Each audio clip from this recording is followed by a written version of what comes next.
प्रतिदिन निष्पक्ष एवं ताज़ा समाचार देखने के लिए चैनल को लाइक एवं सब्सक्राइब करें।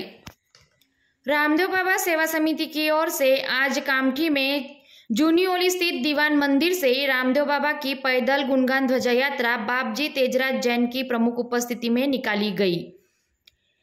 ध्वजा यात्रा में बड़ी संख्या में महिलाएं व पुरुष भक्तगण उपस्थित थे। यह ध्वजा यात्रा शहर के प्रमुख मार्गों का भ्रमण करते हुए गंज के बालाजी मंदिर में पूजा अर्चना एवं आरती पश्चात महाप्रसाद का आयोजन किया गया। इस गुणगान यात्रा का भक्तों द्वारा शहर के विभिन्न स्थानों पर भव्य स्वागत कर अल्पाहार का वितरण किया गया।